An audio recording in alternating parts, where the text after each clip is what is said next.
Fala pessoal, chega mais, vem comigo, bem-vindos ao Universo do Biosfera, o seu podcast do campo e das energias renováveis. Eu sou Ricardo Murafé e é sempre uma satisfação enorme ter você, internauta, nos acompanhando a cada episódio do Biosfera. No programa de hoje nós vamos falar do projeto Forrageiras para o Semiárido, e aí isso envolve também falar da palma forrageira. Que legal, você com certeza, você que gosta do campo, já ouviu falar da palma forrageira e a gente vai trazer todos os detalhes desse assunto aqui no Biosfera. Aproveita aí que você está vendo a gente, segue o nosso canal Biosfera Piauí, tá certo? Compartilha o nosso conteúdo no grupo dos amigos, no grupo do trabalho, no grupo da família e dá aquele like, né, para o YouTube saber que você está gostando do nosso conteúdo. Deixa eu apresentar agora o nosso entrevistado de hoje, que é do Senar Piauí, parceiraço nosso aqui da equipe Biosfera, é o Hudson Marreiros, supervisor técnico do Senar Piauí e também engenheiro agrônomo, que vai falar com a gente sobre esse importante projeto Forrageiras para o Semiárido. Seja bem-vindo. Tudo bem contigo? Tudo bem, graças a Deus. Obrigado pelo convite.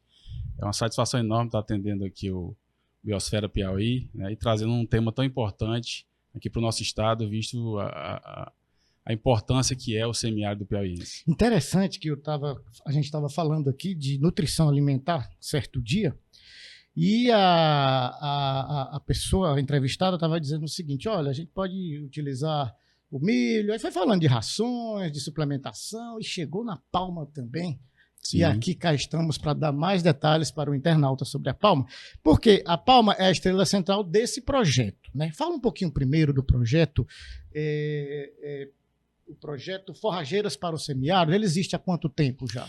O projeto Forrageiras para o Semiárido, pecuária sustentável, é importante que se diga, né? Sim.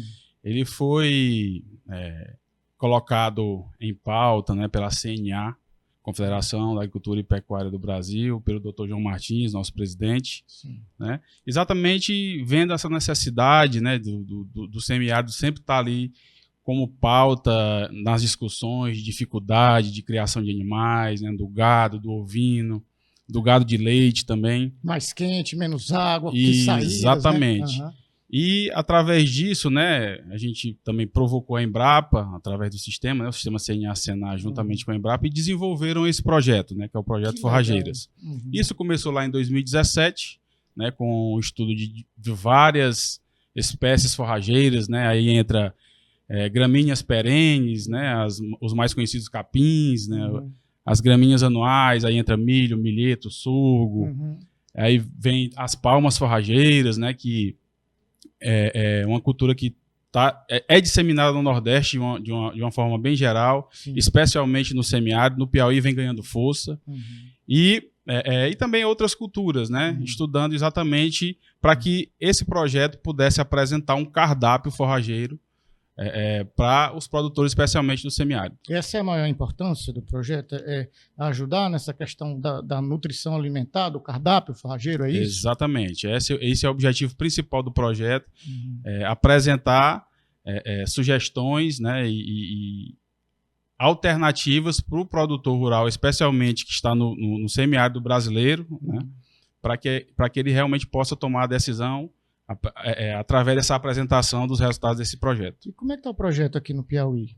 Bom, o projeto, ele inicialmente, como o próprio nome já diz, né, Forrageiras para o Semiárido, engloba todos os estados do Nordeste, né, e norte de Minas Gerais, né, então são várias federações dos estados, né, federações da agricultura. E no Piauí, ele iniciou em São Raimundo Nonato com o estudo de diversas forrageiras, né? Por que São Raimundo Nonato? Porque São Raimundo Nonato, na verdade, ela é a região historicamente que menos chove, né, aqui no Piauí. E quente. Né? Então, assim, não é à toa que lá foi escolhido, né? Não por causa só de São Raimundo, mas de toda a região que engloba, né? Então, assim, é o cenário propício, né? Exatamente.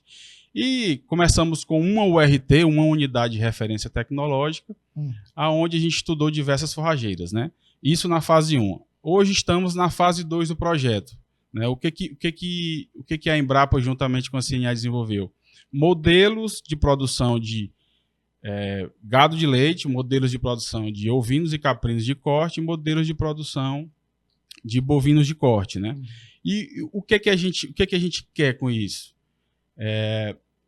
Os capins, né, juntamente com a palma, Sim, em algumas dessas ORTs, a gente possa fazer combinações e testar essas variedades em ambiente real, né, sob o pastejo dos animais, né, exatamente para que a gente possa não só testá-las em parcelas ali em termos de desenvolvimento, ganho de massa, né, de massa verde, resistência à seca, mas e quanto ao pisoteio, quanto ao pastejo do animal? Então hoje o projeto se encontra nessa fase, né, nesses testes, né? E aí, No Piauí hoje, em São Raimundo, a gente tem uma unidade de bovino de corte. sim. E em Paulistana, que também é outra região que tem um histórico de chuva bem baixa, né? A gente tem uma de ovino de corte. E o produtor tem tido muitas dúvidas, ele tem se adaptado ao projeto bem na tua avaliação? Isso, a gente vem, esse projeto a gente vem divulgando, né? E através dessas divulgações, a gente vem aumentando a gente percebe o aumento dessa procura, interesse, né? Visitas técnicas, a gente já realizou 2 dias de campo, um em cada em 2024, pretende realizar mais 2 dias de campo esse ano ainda, né? Até o meio do ano, e divulgar, né? A gente leva produtores, convida as secretarias municipais, né, da agricultura dos municípios vizinhos, as escolas famílias agrícolas, os institutos, para que possam levar os seus alunos e conhecer o projeto, os resultados do projeto e a importância que é para o produtor rural. Muito bem, já eu volto para o projeto, porque agora a gente vai falar da palma, porque o internauta mais atento deve estar pensando assim, se perguntando: ô Ricardo, por que a palma é a estrela central desse projeto? Eu acredito porque é a vegetação mais típica do semiárido, não é isso? Sim. A palma forrageira, ela é oriunda do México, né? E durante muito tempo, ela, especialmente no Piauí, né, a gente não tinha essa cultura de cultivar palma, né? E a palma, né, com os diversos estudos que já tem através das instituições de pesquisa, as universidades, os institutos, a própria Embrapa, né? E observa-se que a palma, né, historicamente, ela vem demonstrando, além da resistência, né, ao período seco do ano, das regiões semiáridas, ela também se torna como uma fonte de alimento para o animal, né? De fonte de água, né? Visto que ela, em tese, tem ali em torno de 88%, 90% de água na sua composição. Que legal. Então, assim, como até certo tempo grande, até hoje, na verdade, né, em algumas regiões ainda a gente tem muito problema com fornecimento de água, né, para dessedentação dos animais, a gente tem a palma como além de uma fonte de água, também como uma fonte de alimento ali. E é por isso que ela é o personagem central do projeto. Os benefícios da palma, vamos lá. Bom, a palma, a gente trata ela como uma silagem em pé. Opa. Né, um feno em pé. Hoje, para você se produzir silagem, você precisa plantar, ter todos os tratos culturais, colher e fazer a silagem, né? Tem todo um processo. A palma, você tem todo esse preparo, né, de plantio, preparo de solo, adubação, né, os cuidados, os tratos culturais, mas você não precisa estar armazenando ela para usar no período seco do ano. Ela já está ali disponível para a hora em que o produtor precisar. Só basta ir, e tem 2 formas hoje, né, mais conhecidas de fornecimento. Ou você corta e leva para o coxo, ou você também pode fornecer ela no pastejo direto, né? O animal também pode estar lá pastejando direto, claro, com alguns cuidados. Você já tocou um pouquinho nesse assunto no início da nossa entrevista aqui no Biosfera, mas vamos lá agora detalhar os tipos mais comuns. E aí eu vou jogar para a nossa realidade. Eu acredito que no Brasil deve ser parecido, mas no Piauí, quais são os tipos mais comuns de palma? Hoje a gente encontra diversos tipos de palma no Piauí, né? Os mais conhecidos é a orelha de elefante mexicana, né? A palma miúda ou doce, né? A Ipa sertânia também vem se destacando e entrando bastante aqui no estado. Mas tem a gigante, que é uma palma que tem até um rendimento maior de forragem, digamos assim, mas tem certas suscetibilidades com relação à incidência de pragas. São muitas variedades, né? Isso. Mas hoje as mais cultivadas no Piauí, né, palmas para alimentação animal, é a orelha de elefante mexicana e a miúda. E como é que cultiva a palma? Isso.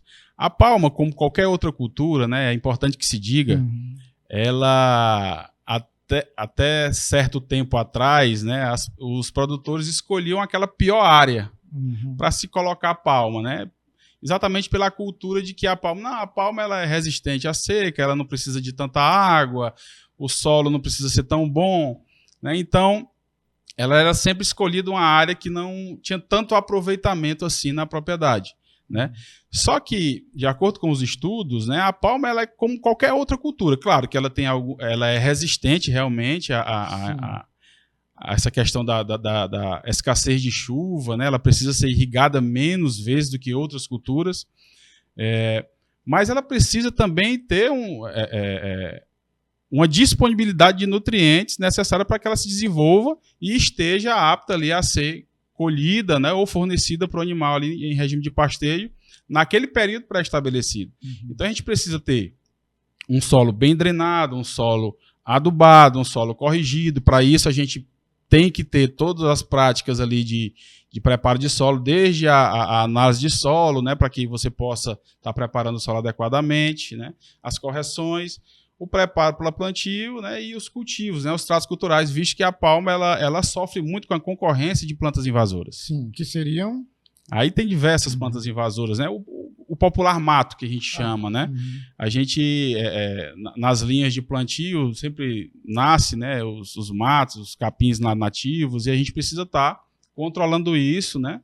E esse material que é controlado muitas vezes até pela capina manual ou roçadeira, que hoje utilizam muito, esse material ele precisa ser deixado entre as linhas para que forme uma cobertura morta e conserve aquele solo, inclusive com água, né? Que a água evapore menos e deixe aquela palma por mais tempo ali com água disponível. Mas, no geral, ela não é muito exigente, assim, ela se adapta bem ao nosso clima, ao solo, né? Exatamente. A palma ela não é muito exigente, né? Em características de encharcamento, né? Ela já exige um solo bem drenado, né? Exatamente por isso.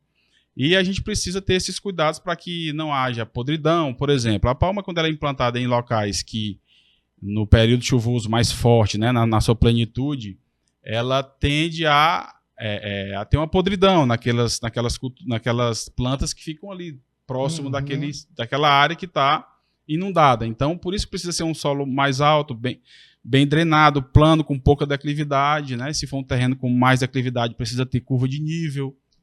Então, para que realmente ela possa responder na forma que o produtor precisa.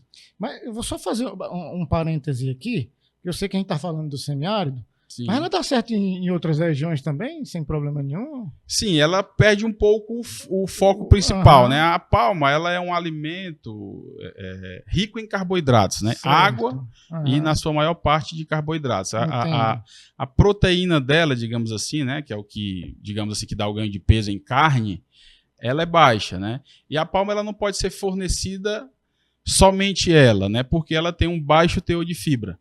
Então, os ruminantes, que geralmente são os animais que são alimentados por ela, os bovinos, né, os ovinos e caprinos, eles precisam de uma fonte de fibra alimentar, que aí são usados os capins, né, os capins cultivados, os nativos, né, enfim. E precisa haver essa combinação. Quando você usa só a palma, nesses casos, muitas vezes causam problemas gastrointestinais, diarreia no animal, né, e isso provoca um pouco um desconforto, né, perda de peso e atrapalha, né, então, a produção. Atenção, internauta do campo, produtor rural que está nos acompanhando, ela é mais um complemento alimentar. Isso. É isso, né? Então, isso, evitar utilizar ela como alimento principal. Exatamente. Porque ela gera algumas consequências. Isso, exatamente. Ela é um animal que é pobre em fibra, como eu já falei, e para esses animais, que é o que geralmente, no nosso caso aqui, a nível de Piauí, são alimentados por ela, né? A gente tem esses problemas. Então, há uma proporção aí em torno de 30% de palma na dieta quando junta com o volumoso, né? Com o capim, digamos assim, ou com o feno. Pode misturar tudo. Pode misturar tudo, fornecer no coxo sem problema algum. Muito bem, eu que sou esperto e inteligente, eu fiz a minha lição de casa e fiz uma pesquisa sobre como é que a gente vai usar a palma na alimentação. E eu descobri pelo menos 4 itens. Vamos ver se o Hudson Marreiros concorda aqui comigo. A palma pode ser usada na alimentação, no pastejo direto, E aí explica pra gente como é isso? Sim. A palma forrageira ela pode ser fornecida no pastejo direto, né? Ela tem uma rebrota. Claro que precisa se ter alguns cuidados, porque no pastejo direto há o ferimento dos cladóides, da raquete, como é popularmente chamada, né? E a gente precisa ter realmente alguns cuidados, né? De espaçamento, inclusive, né? Quando a gente vai implantar um palmal, né? Um campo de palma, a gente precisa ter alguns cuidados para que... Depende muito qual é o nosso objetivo, né? Até o tipo de equipamento que eu vou utilizar para transportar essa palma, eu preciso saber antes para eu poder dimensionar essa área. Né? Para você ver que tudo depende, né? Tudo depende. Se eu vou passar com a carroça, eu preciso de um espaçamento X. Sim. Se eu vou passar com um carrinho de mão, eu preciso de outra coisa. Se eu vou utilizar um trator, enfim. Então, para essa questão da o manejo, para a questão da alimentação no pastejo direto, eu também preciso... na implantação também ter essa noção, né, de que tipo de animal é que vai entrar, em quantos piquetes eu vou destinar, eu vou deixar uma área só para que eu possa realmente estar disponibilizando de uma melhor forma e ter palma sempre. Né? Que legal, olha que dica importante. Quer ver outra dica boa? No coxo dá certo? Muito. Geralmente é a que a gente mais indica, né? É fazer o corte da palma e fornecimento direto no coxo. E juntamente com as gramíneas, né, para fazer esse balanceamento aí com a fibra alimentar, tá? É muito importante e, além do mais, né, o animal ele come no conforto, né, quando é fornecido no coxo, sem o gasto energético, visto que, na maioria dos casos que se fornece palma, né, se bem que hoje já tem vários produtores fornecendo palma o ano inteiro, mas, via de regra, ainda se fornece, né, na grande maioria, no período seco do ano, é o período que o animal mais sofre, então você fornecendo ela diretamente no coxo, o animal vai ter um gasto energético muito menor, portanto, o efeito vai ser bem melhor. E o preparo para o coxo também não é muito complicado, né? São cortes, às vezes tem até equipamento, né? Isso, tem uma empresa, né, que desenvolveu um cortador e um picotador de palma, né? Isso é interessante. Ele está aí já no mercado. Também tem alguns outros produtores, né, de algumas regiões, inclusive do Piauí, que desenvolveram um picotador de palma. Legal. Né? Eu não sei dizer ainda se isso já está patenteado, né? Mas já existe, aí a gente já encontra. Eu vi pelo mundo da web também o picotador. Mas é bem interessante e importante. Pelo que a gente conhece, me parece que funciona e funciona muito bem. Que legal, tá vendo? Usando a criatividade você consegue, né? Exato. Utilizar a palma dessa maneira, de uma maneira que seja interessante e mais fácil, né? Mais útil para o dia a dia do produtor. Na pesquisa que eu estou olhando aqui, tem ensilagem. Sim. Pode ser também? Pode. Eu, assim, já na minha opinião, a ensilagem de palma, ela não digamos assim... Como eu até falei no início da nossa entrevista, né? Ela já é uma silagem em pé. Então, né? Ela não há necessidade de você armazená-la, né? Tem algumas pessoas que têm um excesso de raquetes muito grande, mas que já há uma previsibilidade de uso daquelas raquetes, retira ela antes, coloca no local para dar uma murchada, né? Para depois fornecer aos animais. Quando ele não precisa de água, muita água na raquete, né? Ele tem fonte de água suficiente. Mas, assim... eu acho desnecessário, né, ter esse custo, porque aí tudo é custo, né, para o produtor rural, sendo que ela está ali in natura, você cortou, você já pode fornecer diretamente. Perfeito. E eu vi mais um tipo que é a fenação. Sim. Também é no rumo da ensilagem ou não? Isso, como é? Isso. A fenação é essa, de desidratar a palma, né, e fornecer ela já mais a massa seca, digamos assim, né? Que aí você tira praticamente, fica ali em torno de 5%, 7%, 3% de água, né? E o restante é só a massa seca mesmo, os nutrientes digestivos totais, né? Enfim, os carboidratos que ficam na proteína, né? Enfim. E a palma serve para que tipo de animais? Tem contraindicação ou vai para tudo? Bovinos, ovinos, enfim. Ela pode ser fornecida para diversos tipos de animais, inclusive no México, né? A gente até tive a oportunidade de participar de um evento em que estava tendo um congresso internacional de palma e cochonilha, lá na Paraíba, e O México, como eu estava falando, eles utilizam até na alimentação humana, né? Nós somos animais monogastos, assim como o cavalo, assim como o suíno, né? Só que precisa realmente ter um trabalho de desidratação, né? E para a fabricação de uma ração que um dos ingredientes é a palma, né? Dá para se fazer também com o balanceamento desses ingredientes. Então vamos lá, é o bovino, ovino, caprino, galinha caipira, peixe, não? Também? Galinha caipira, suíno, né? Vixe, devido guardadas as proporções, né? E o formato de fornecimento também que muda. Mas que legal, então não tem contraindicação. Mas ela pode intoxicar de alguma maneira ou não tem essa possibilidade?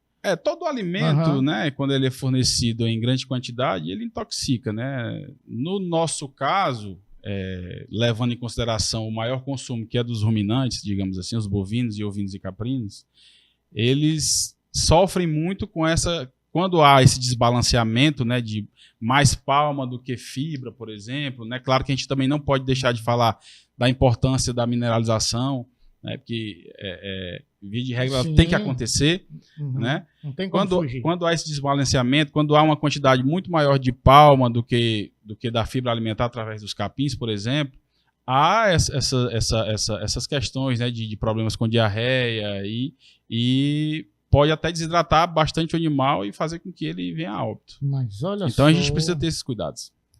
Perfeito. E tem um aplicativo, né? Temos. Que vocês utilizam, como é o nome dele? É o orçamento forrageiro. Ele foi desenvolvido, né, através desses estudos, aonde o produtor consegue fazer o download, né, facilmente através do Android, né, dos celulares que tem o iOS aí, né, o Apple Store, o Play Store. Você consegue baixar o aplicativo e lá ele é simples e fácil, é gratuito. Você coloca os dados da propriedade, né, dados com relação à área que se pretende produzir, você pretende plantar, forragem, né, o que você já tem de alimento lá, tem vários cenários que você vai preenchendo, é bem interativo, bem interessante, né? E no final ele te apresenta um orçamento referente àquela quantidade de animais que você colocou lá no aplicativo, para que você tenha essa noção mais precisa do gasto, né, do custo que vai Então, quem está usando o aplicativo, ele abastece para ter a resposta. Tipo, isso. Se ele quiser aumentar a renda, ele tem que passar os números lá, é isso? Exatamente. Ele precisa fornecer as informações para que o aplicativo processe e devolva esse orçamento o mais assertivo possível. Então, quanto mais informações, né, precisas, mais preciso é o aplicativo no momento em que apresentar o orçamento. E ele estimula a qualidade de vida do agricultor? Acho que eu vi mais ou menos isso, né? Isso, ele demonstra ali os ganhos, né? Os ganhos em que o produtor terá, né? Enfim. E quais são as probabilidades dele no fornecimento de alimentação, né? Ela tem espinhos, né? É importante ter esse cuidado no manejo dela, né? Exatamente. A palma, como eu estava falando... O espinho aproveita também ou não? Cortadinho? Isso. Muitas vezes, especialmente os grandes animais, eles não têm tanta dificuldade quanto a isso, né? E varia muito de palma para palma, né? Vamos pegar aqui a orelha de elefante mexicana, que é a mais resistente com relação a pragas e doenças, né?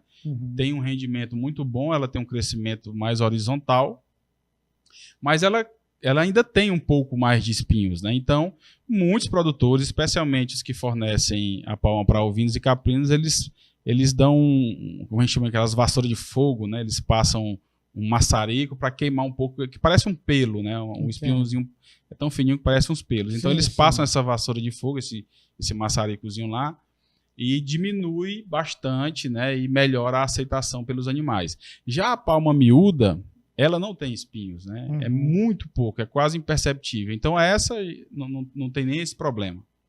Deixa eu voltar ao tema aqui, cultivo da palma, que é o que chama também bastante atenção. Você falou do mato, então precisa fazer a limpeza do terreno. Isso. Tem que preparar o solo. O plantio, usa adubo? Usa. Tem que usar adubo, não tem? O adubo, a gente orienta que faça a análise de solo, né, para que a gente realmente possa ter esse perfil, né, de nutrientes que tem lá. para que a gente possa realmente interpretar esses nutrientes que tem lá e fazer as devidas correções, né? Tanto de acidez e correções de alguns minerais que são inerentes, né, para o desenvolvimento da palma. Né? Então, toda cultura, toda recomendação de adubação, ela depende muito de qual cultura que você vai implantar ali. Então, a gente precisa desses dados para que a gente possa formular, né, essa adubação de uma forma mais assertiva, né, para que realmente a palma ela responda, né, em termos de produtividade, a contento. É isso que a gente fala sempre. Ela sofre com pragas? Sim, sim. A gente tem algumas pragas, né? As mais conhecidas é a cochonilha do carmim, a cochonilha de escamas. O né? que seria essa praga? A cochonilha, né? A cochonilha do carmim, inclusive, há muito tempo atrás, né, em alguns países, a palma ela foi até produzida para que realmente desenvolvesse a cochonilha. Porque a cochonilha ela, quando você esmaga ali, né? Ela tem tipo uma espumazinha branca. E quando você esmaga ela ali, ela tem uma coloração vermelha, né? E aquela coloração vermelha era utilizada para tingir tecido, né? Só que essa cochonilha do carmim é um insetozinho, né? E ela precisa, digamos, ela é a praga que destrói o palmal, né? E não tem controle conhecido para ela. Né? Então, assim, o que foi desenvolvido ao longo do tempo? Foi feito melhoramento genético e com esse melhoramento genético, hoje a gente tem variedades que são resistentes à cochonilha do carmim. Que legal. Né? Que é o caso da orelha mexicana, da palma miúda, né? E a gente também tem a cochonilha de escamas, que essa ainda assola bastante os palmais, mas é uma cochonilha que ela não dizima um palmal. Né? Você tem certos controles, inclusive de corte de raquetes que estão apresentando aquelas escamas, né? Você corta e retira do palmal de forma adequada para que realmente não contamine as outras. O controle das pragas é complicado? Via, não sei. A gente tem o controle manual, que eu acabei de citar, e também tem o controle químico, né? Que inclusive, com alguns produtos que a gente utiliza, né? Indica, aí a gente sempre tem que ficar de olho, é importante que se diga isso. As normas aí do Ministério da Agricultura, porque às vezes sai um produto de linha ali, né? Ele não está mais autorizado ao uso no Brasil. A gente sempre tem que ficar atento a isso. Né? Eu digo isso porque recentemente saiu né? E a gente sempre tem que ficar atento para que a gente não esteja utilizando um produto que não esteja autorizado. Perfeito. Nós tratamos também no Biosfera do tema sustentabilidade, e ela é boa nesse sentido, né? Ela contribui para a recuperação de solos? Sim, sim. A palma, como ela exige pouco trato cultural de revolvimento do solo, né, você acaba expondo menos esse solo.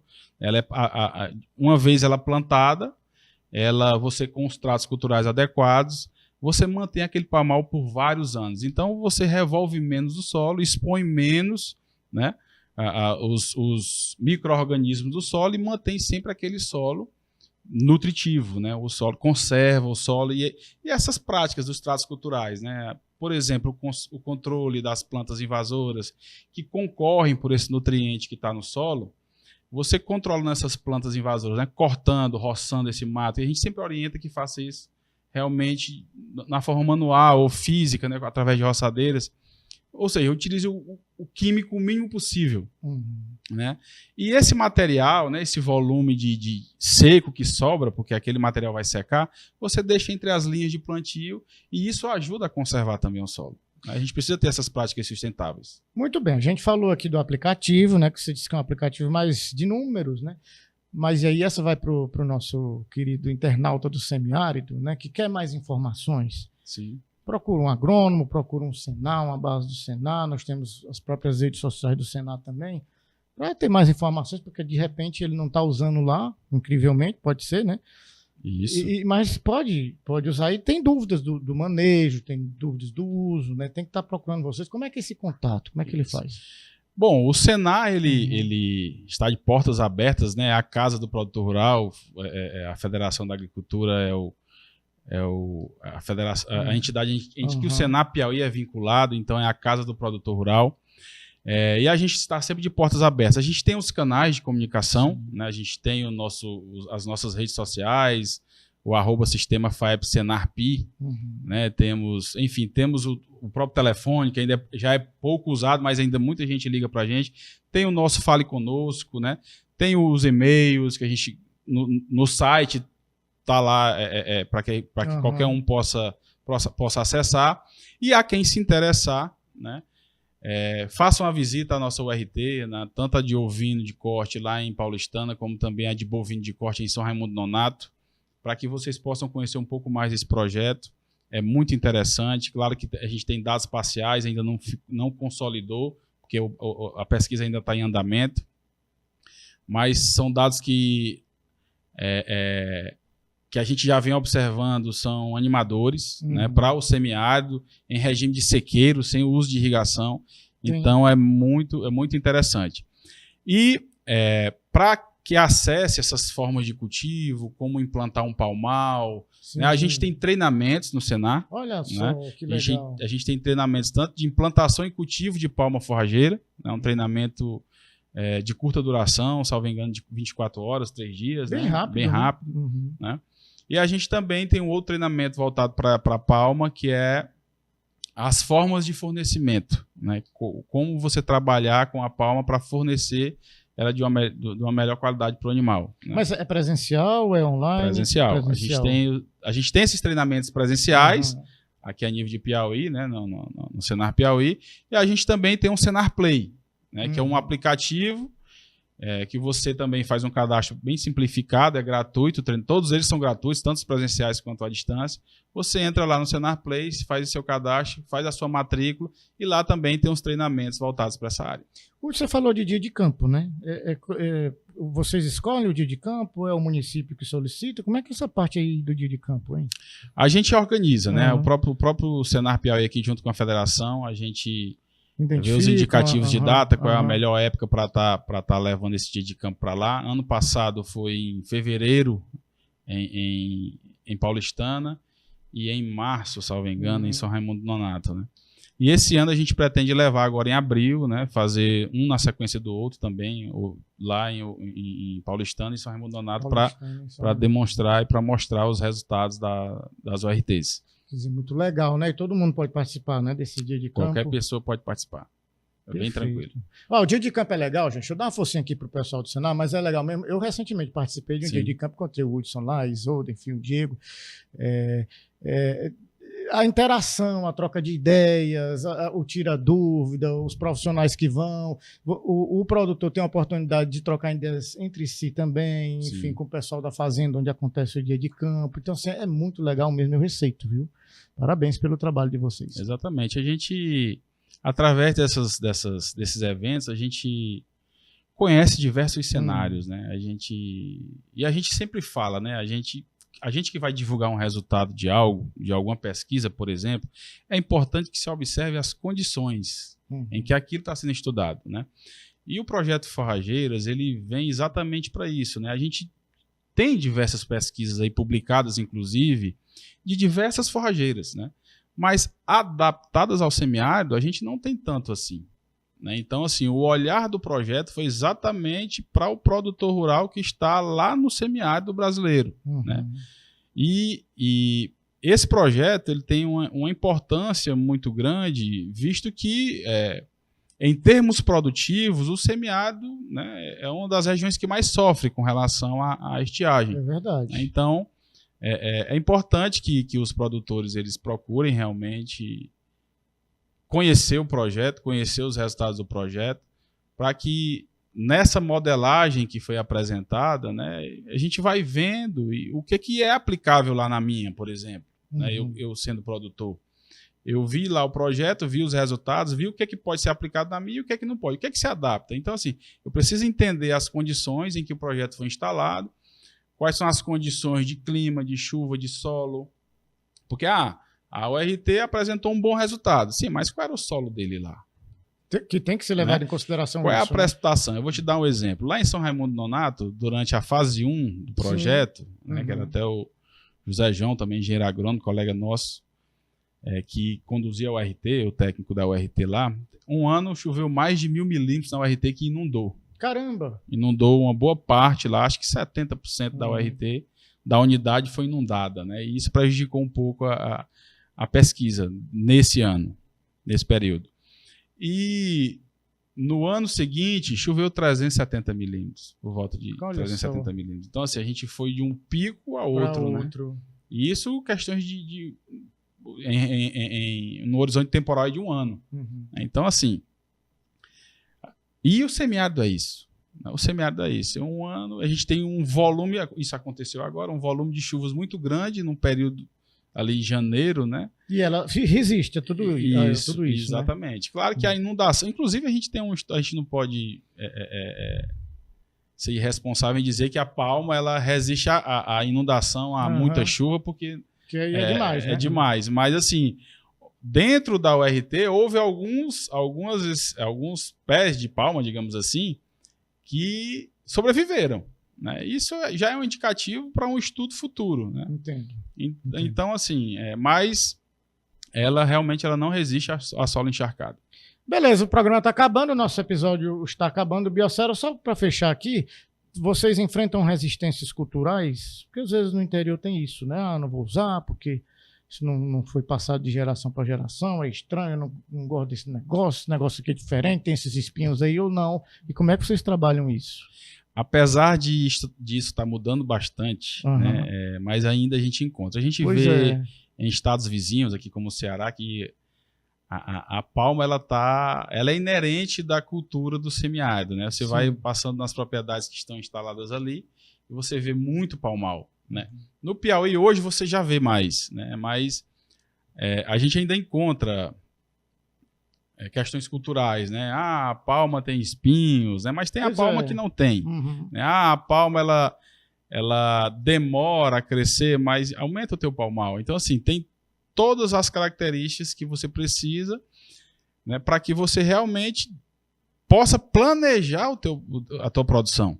Né? Você precisa analisar todas as características, conhecer a cultura, conhecer como é que é os tratos culturais. Aí entra o Senar nessa seara, né? Nessa transferência aí de conhecimento, para que você possa realmente ter mais assertividade e não faltar alimento para o seu animal, né? Que é o mais interessante. A gente fala muito dessa questão da falta de alimento, porque a gente vê muito o efeito sanfona nos animais. Especialmente no... Prejudica demais, né? Isso. O que o animal ganha no período chuvoso, no período seco ele perde. Aí ele volta a ganhar de novo no período chuvoso, né? Se for um animal de grande porte. Né? E onde é que fica o lucro do produtor aí? Onde é que fica o ganho dele nisso tudo? Né? Ele ganha e perde, ganha e perde. Ele está sempre empatando, digamos, né? Aí não vai para frente nem para trás. Aí não... Exatamente. Muito bem, é isso, Hudson. Muito obrigado pelas informações, tá certo? O espaço aqui no Biosfera está sempre aberto para vocês. Você que nos assistiu, nos acompanhou aqui, vocês viram que eu perguntei sobre praticamente tudo do manejo, a variedade, como é que faz parte do projeto. Se de repente ficou uma lacuna aí, vocês procurem as redes sociais do Senar, procuram um agrônomo para ter maiores informações, porque a palma já está comprovado cientificamente que dá certo sim. Tem que buscar informação e usar, né, com muita paciência, usar corretamente para poder ter os frutos, os resultados do uso da palma. Tá certo? Então, valeu, obrigado, Hudson. Obrigado a você e até a próxima.